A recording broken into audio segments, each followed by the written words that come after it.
देख सकते हैं ये न्यू नोटिस जो है ये बिहार सरकार राजस्व एवं भूमि सुधार विभाग की तरफ से देखने के लिए मिल रही है और ये बिल्कुल लेटेस्ट डेट में है 10/5/2023 के डेट में ये नोटिस जारी की गई है।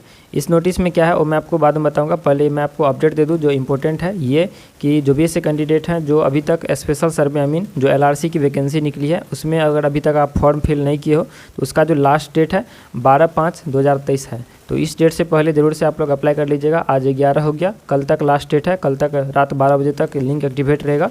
तो उस डेट से पहले ज़रूर से इसको अप्लाई कर लीजिएगा। अगर अभी तक आप फॉर्म फिल नहीं किए हो तो आप ये वेबसाइट का सहारा ले सकते हो। आपको जो डॉक्यूमेंट है उसका जो साइज़ है कम करने के लिए, जो भी फ़ोटो सिग्नेचर है उसका कम करने के लिए आप ये 11 जोन वेबसाइट का यहाँ पर जा सकते हैं। यहाँ पर आसानी से आप कोई भी डॉक्यूमेंट का जो साइज़ है वो कम कर सकते हैं। लेकिन क्या है कि आप फॉर्म जो फिल करोगे तो वहाँ पर आपको 500 KB से ऊपर का आपको डॉक्यूमेंट चाहिए। तो बहुत सारे ऐसे डॉक्यूमेंट होंगे जो आपके पास 500 KB से कम का होगा। तो उसको रिसाइज़ करने के लिए, आपको साइज़ बढ़ाने के लिए उसका भी एक अलग वेबसाइट है, मैं आपको बताता हूँ। ये वेबसाइट है, यहाँ पर आप देख सकते हैं pdf.pi7.org। आप लोग गूगल में लिख करके सर्च करोगे तो ये वेबसाइट आ जाएगा। यहाँ पर आप जो भी PDF का साइज़ बढ़ाना चाहते हो यहाँ से उसको सिलेक्ट कीजिए। जितना KB में आपको चाहिए उतना यहाँ से उसको सिलेक्ट कीजिए ज़्यादा करके। जैसे कि आपका जो PDF है वो 50 KB में है और आपको ज़रूरत है 500 KB में, तो यहाँ पर आप लोग 500 KB इंटर कीजिए और इंक्रीज PDF साइज़ पर क्लिक कीजिएगा। तो ये जो PDF है 50 KB का वो 500 KB में कन्वर्ट होकर के डाउनलोड हो जाएगा आपके फ़ोन में। तो उसको आप लोग LRC के जो भी डॉक्यूमेंट है उसमें सबमिट कर दीजिएगा। और कोई अगर ऐसे कैंडिडेट हैं जो कोई गलत मिस्टेक हो गया है आपके फॉर्म में या कोई गलत डॉक्यूमेंट अपलोड हो गया है तो आप लोग टेंशन नहीं लीजिए, क्योंकि इसका जो रीसर्टिफिकेशन विंडो है या एडिट करने करेक्शन करने का विंडो वो आएगा। तो उसमें आप सुधार कर सकते हैं। जो भी डॉक्यूमेंट अगर गलत होगा अपलोड तो उसको आप चेंज कर सकते हैं, या जो भी कोई आपका डिटेल्स भी गलत होगा तो उसको भी आप चेंज कर सकते हैं, सुधार कर सकते हैं। वो एडिट विंडो आएगा तो मैं आपको ज़रूर से अपडेट कर दूँगा। तो अभी ये नोटिस जो है निकल करके आ रही है, इसमें आप देख सकते हैं इसमें लिखा है निदेशालय ज्ञापक 10,170 दिनांक 6/7/2020 द्वारा श्री सिद्धू सूर्य विशेष सर्वेक्षण अमीन, जो स्पेशल सर्वे का अमीन का जो पोस्ट था जो इससे पहले वैकेंसी निकली 2018-19 में, उसके बारे में ये डिटेल्स में दिया गया। और इसमें आपको लिंक है अभी जो वैकेंसी निकल रही है इसमें क्या है कि इसमें नियोजन हो गया है। जो भी कैंडिडेट पहले अप्लाई किए थे उस सभी का सिलेक्शन हो गया, काम भी कर रहे हैं। उनमें क्या था कि जो भी कैंडिडेट थे डिप्लोमा इन सिविल इंजीनियरिंग प्रमाण पत्र की जाँच या सत्यापन किया जा रहा है, अभी तक भी किया जा रहा है। उसमें संज्ञान में ये आया है कि जो एक विज्ञापन संख्या 1/2019 था उसमें विशेष सर्वेक्षण अमीन का जो भी पोस्ट था, स्पेशल सर्वे अमीन का संविदा नियोजन जो था मानदेय आधारित, उसमें मिनिमम एजुकेशनल क्वालिफिकेशन था सिविल इंजीनियरिंग में डिप्लोमा निर्धारित है। जबकि जो ये कैंडिडेट हैं सूर्य कुमार, इसके द्वारा शैक्षणिक प्रमाण पत्र में जो प्रकाशित विज्ञापन से भिन्न जो डिफरेंट क्वालिफिकेशन है जो कि है डिप्लोमा इन सिविल इंजीनियरिंग की योग्यता के स्थान पर BE/BTech इन सिविल इंजीनियरिंग है, जो कि नियोजन हेतु निर्धारित समय एवं मापदंड के विपरीत है। यानी कि स्पेशल सर्वे अमीन का जो पोस्ट है उसमें डिप्लोमा सिविल मिनिमम क्वालिफिकेशन है, लेकिन ये डिप्लोमा सिविल के जगह पे BE/BTech सिविल जो सर्टिफिकेट है या मार्कशीट है वो डाल करके फॉर्म को फिल कर दिए थे और इसका सिलेक्शन भी हो गया था और इसका ज्वाइनिंग भी हो गया। अभी तक ये काम कर रहे हैं और अभी ये जो डॉक्यूमेंट वेरिफिकेशन हो रहा था उसमें ये संज्ञान में आया है कि ये डिप्लोमा सिविल न दे करके BE/BTech सिविल दिए हैं और ये कब काम कर रहे हैं अभी तक। तो इससे स्पष्टीकरण पूछा गया यहाँ पर। उपरोक्त भिन्नता के बावजूद श्री सूर्य कुमार के काउंसलिंग के समय शैक्षणिक प्रमाण पत्र सत्यापन या पुष्टि किए जाने के फलस्वरूप काउंसलिंग टीम में सम्मिलित पदाधिकारियों एवं कर्मियों की भूमिका की गहन जांच प्रक्रियाधीन है। ये अभी की जा रही है कि कौन काउंसलिंग किया था, काउंसलिंग कैसे ये पास कर गए, जिसमें कि डिप्लोमा की जगह BTech था फिर भी इनको काउंसलिंग में जो क्वालिफाई कर दिया गया। तो ये सभी चीज़ अभी प्रक्रियाधीन है, ये सभी चीज़ जांच चल रही है अंदर। उसके बाद लिखा है संविदा नियोजित उपरोक्त कर्मी से प्रकाशित विज्ञापन में निर्धारित शैक्षणिक योग्यता से भिन्न योग्यता के आधार पर नियोजन प्राप्त करने के विरुद्ध स्पष्टीकरण की मांग इस कार्यालय के पत्रांक 2512 दिनांक 17/9/2022 द्वारा 3 दिनों के अंदर की गई है।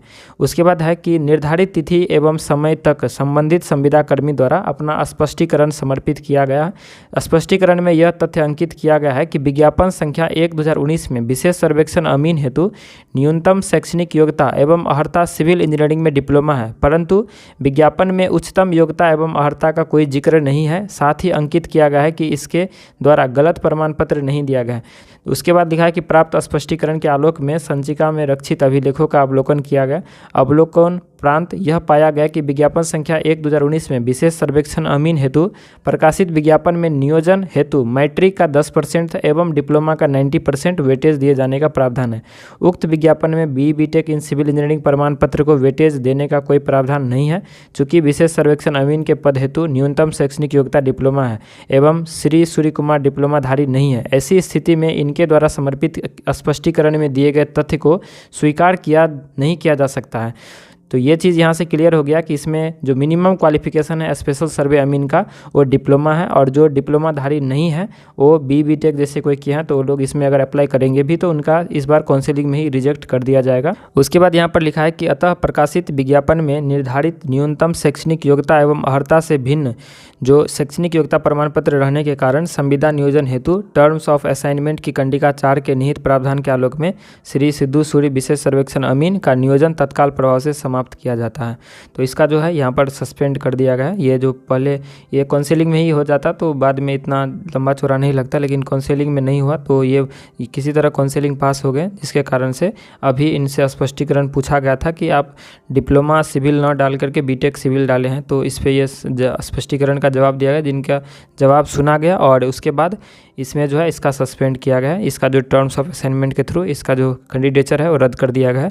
तो इसमें जो भी ऐसे कैंडिडेट हैं जो डिप्लोमा होल्डर्स हैं तो डिप्लोमा होल्डर्स फॉर्म फिल कीजिए, जो स्पेशल सर्वे अमीन का पोस्ट है, और BTech सिविल जो भी हैं उनके लिए अलग पोस्ट है, कानूनगो का पोस्ट है तो या सेटलमेंट ऑफिसर का पोस्ट है, उसमें आप फॉर्म फिल कीजिए। जिसमें डिप्लोमा दिया गया है तो उसमें BTech वाले फॉर्म फिल कीजिएगा तो ये काउंसिलिंग में रिजेक्ट कर देगा। काउंसिलिंग में अगर कोई जैसे इस तरह का अगर नहीं भी होता है तो वो बाद में जब इसका डॉक्यूमेंट वेरिफिकेशन होते रहता है, अंदर में आपका प्रमाण पत्र का जांच चलते रहता है, जो कि पिछले वैकेंसी 2018-19 में आई थी उसका अभी तक चल रहा है। तो ये न्यू नोटिस है जो कि पुराना जो वैकेंसी आया था उससे रिलेटेड था। तो मैं आप लोग को अपडेट दे दिया। आप लोग अगर इनसे रिलेटेड कोई कन्फ्यूजन है, डॉट है, क्वेरी है तो नीचे कमेंट करके पूछ सकते हैं। मैं आप लोग से नेक्स्ट वीडियो में मिलता हूँ। नीचे कमेंट सेक्शन में जो भी आपका ब्रांच है, कौन ब्रांच से आप डिप्लोमा के हैं, कौन ब्रांच से BTech के हैं, ताकि आने वाले जो वैकेंसीज आती रहती है इस चैनल के माध्यम से आपको मिलती रहती है। जानने के लिए चैनल को सब्सक्राइब करके रखिएगा, और जो भी सारी वैकेंसी का मैं वीडियो नहीं बना पाता हूँ आपको हमारे टेलीग्राम पर या व्हाट्सअप ग्रुप से मिल जाती है। और ये जो नोटिफिकेशन PDF है ये भी आपको हमारे टेलीग्राम पर मिल जाएगी, तो वहाँ से ज़रूर से ज्वाइन होकर करिएगा। वहाँ पर आपको सभी लेटेस्ट नोटिस PDF मिलती रहती है। तो आई होप आप इसको समझे होंगे। जो भी मेन इन्फॉर्मेशन था मैंने आपको बता दिया। और जो कैंडिडेट्स हैं जो अभी तक LRC का फॉर्म फिलअप नहीं किया है, जो BCC बोर्ड के थ्रू अभी एग्ज़ाम्स के थ्रू होना है, तो वो लोग अपना फॉर्म फिल कर सकते हैं, क्योंकि उसका जो लास्ट डेट है बहुत नज़दीक आ चुका है। 12/5 यानी कि कल 12 बजे रात तक ही उसका सर्टिफिकेट होगा। और जो भी ऐसे कैंडिडेट हैं जो कुछ फ़ोटो पर सिग्नेचर होना चाहिए कि नहीं, तो फ़ोटो पर सिग्नेचर लिखा गया कि स्व हस्ताक्षरित होना चाहिए, तो इस तरीके से आप लोग क्रॉस सिग्नेचर कर सकते हो फ़ोटो पर, उसके बाद उसका पिक लेकर के अपलोड कर सकते हो। लेकिन बहुत सारे ऐसे कैंडिडेट हैं जो नहीं भी किए हैं, तो वो लोग अगर आप करना चाहते हैं तो बाद में भी एडिट विंडो में जब आएगा तो उसमें अपडेट कर सकते हैं। लेकिन अगर इसमें लिखा गया है स्व हस्ताक्षर, लेकिन हमको नहीं लगता ऐसा कि जो नहीं भी करेंगे साइन तो उसका रिजेक्ट कर देगा या ऐसा कुछ, लेकिन लिखा है इसमें सेल्फ अटेस्टेड फ़ोटो पे होना चाहिए, तो कर दीजिएगा। क्या दिक्कत है इसमें, बाद में आपको कोई जैसे कि प्रॉब्लम भी हो सकता है तो ना हो, इसके लिए तो आप सेफ जोन में रहोगे। तो आई होप आप इसको समझे होंगे। मिलते हैं नेक्स्ट वीडियो में, तब तक के लिए शुक्रिया और थैंक यू। वीडियो को जरूर से लाइक शेयर सब्सक्राइब कर दीजिएगा।